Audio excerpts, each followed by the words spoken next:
this is all my preference. Realistically speaking, I wouldn't want to step foot in any of these worlds. I also want to say that I'm not doing this based off of some power scaling bullshit, because considering the fact that I'd be an ordinary human in all of these settings, if I'm at the wrong place at the wrong time, I'm dying with the swiftness.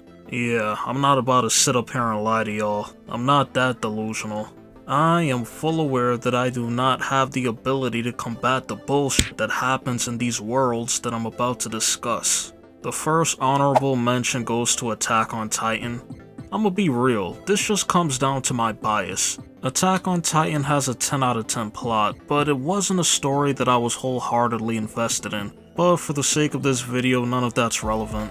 A world that uses children as weapons of war and how the Eldians were being oppressed is all pretty fucked. Unfortunately, fantastical elements aside, it isn't too far off from our own world. So the main factor would still be the giant human-eating titans, and to that I say there are worlds that I'm gonna go over that have way more destruction caused in them than what a few titans here can cause. Up next we have Demon Slayer. No one wants to be a part of a world where we're prey. If I'm in a jungle and a tiger begins to eat me ass first, that's on me. I have no reason stepping in its home, but to be someone else's dinner in my own home in some remote village isn't something I want to deal with. And with Tokyo Ghoul here, it's pretty much the same thing. Okay, now Berserk, bear with me, please bear with me. I have Claymore beating out Berserk, okay? I will come clean though, the world of Berserk is even more unforgiving than Claymore's.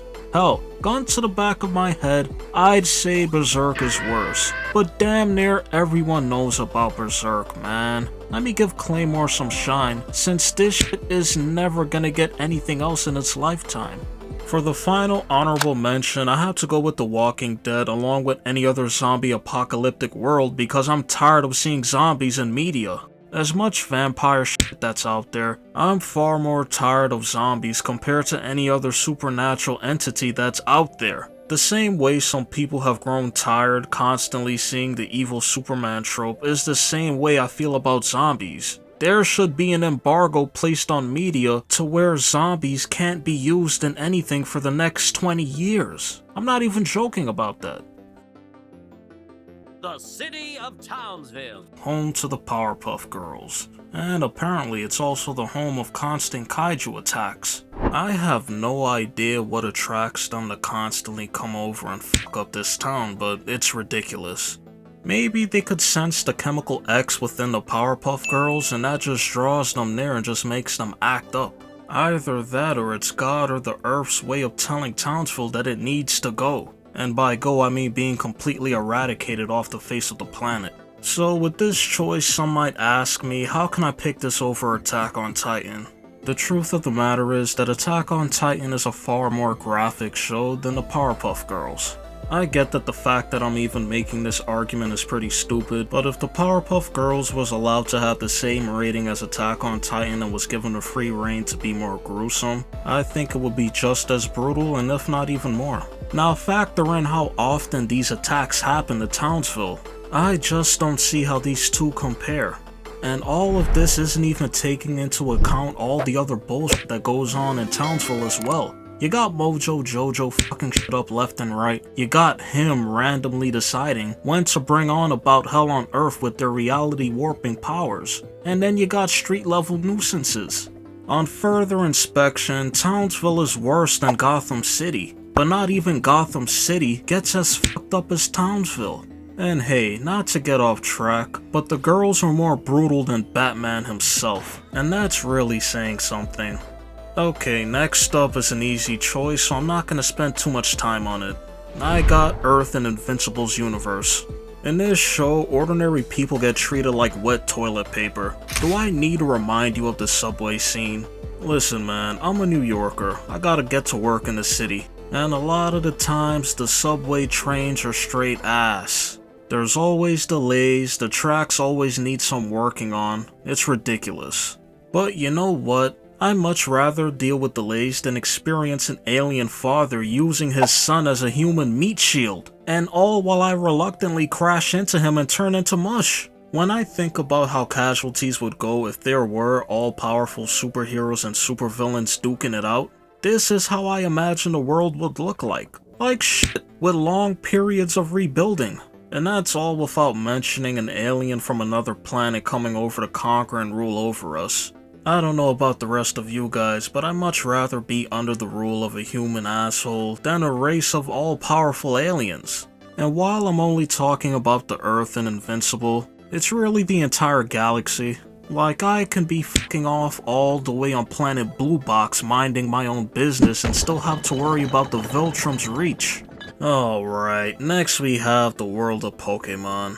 Okay man, pick whatever region you want, it matters little to me, especially since a lot of these Pokemon just get remixed over and over. But the anime and the games got a lot of people fooled out there. I don't care how cool and how cute a lot of these creatures look. Living in this world would be f***ed.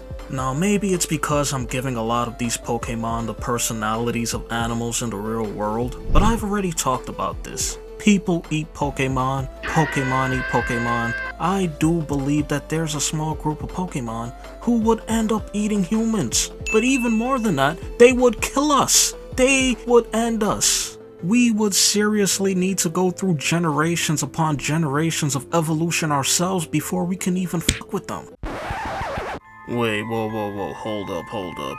Look at this bullshit. You're telling me it can accidentally take my soul as well? No. How the hell do you even get this job? How do you make such a big mistake?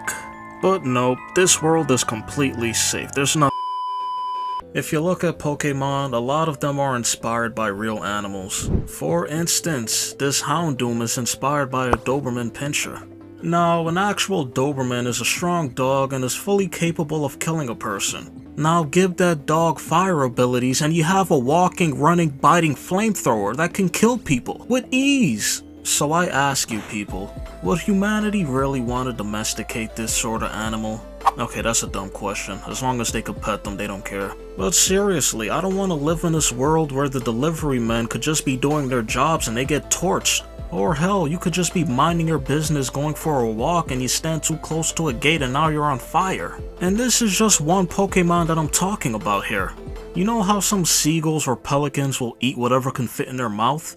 They would be snatching up little children by the school playground. If a Snorlax decided to stumble onto a highway and cause traffic, who the hell is gonna stop it? And don't even get me started on these legendary Pokemon and how their relationship with other legendary Pokemon can affect the world and the balance itself. Generally across the board, the Pokemon version of animals they're inspired by are faster and stronger. I mean, just look at this, the Houndoom just punted his pocket pussy high into the sky. But you know what, let's say that they're as fast and as strong for the hell of it. It's like giving Chainsaw Man a rocket launcher that automatically hits his target a fraction of a second after it's fired. Chainsaw Man is already a walking weapon, he doesn't need a rocket launcher. Same thing with a bear, it's deadly by itself, but now I have to live in a world where it can freeze me to death? Ah, man.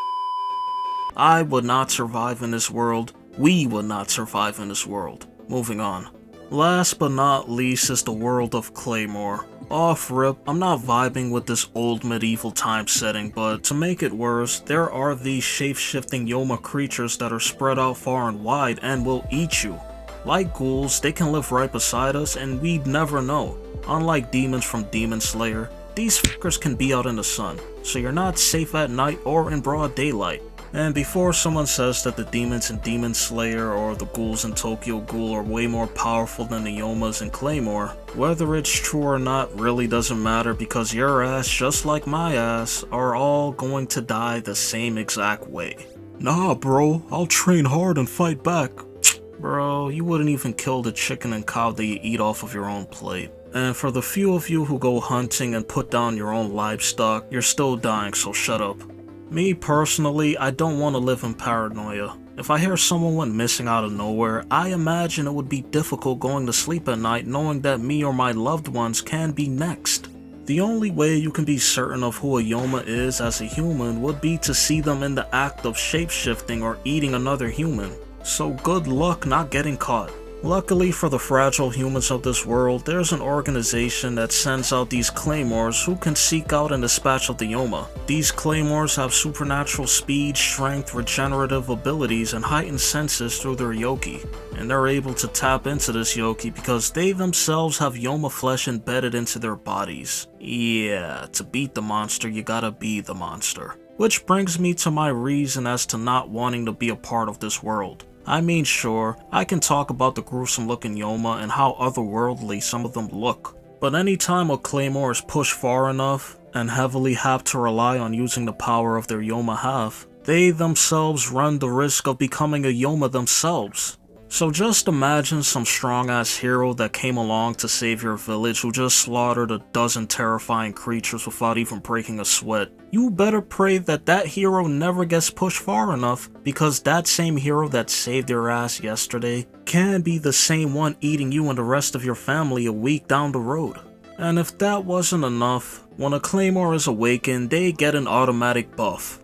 The thought of your all-powerful savior turning you into a meal is kinda terrifying. So essentially, Claymores are a ticking time bomb that go from village to village dispatching of Yoma when they themselves are eventually gonna turn into one themselves. Hell, they're gonna be far worse than the regular Yoma that they kill. It's a never-ending cycle in Claymore, man. Without completely giving away how the existence of Yoma came about and the plot of Claymore or its hidden secrets, all I'm gonna say is that when someone offers you help with a band-aid when they have the cure to your problem in their other hand behind their back, and that cure involves shape-shifting monsters running around eating people, that's a world you just gotta log off of. So again, I want no parts of this world. Also, for the love of God, please read Claymore. If that shit dropped today on some Claymore sisterhood shit and stayed faithful to the manga, people would be losing their shit. So for the 20 of you who made it to the end of this video, what are some worlds that would be hell to live in? And try and give me some obscure picks as well.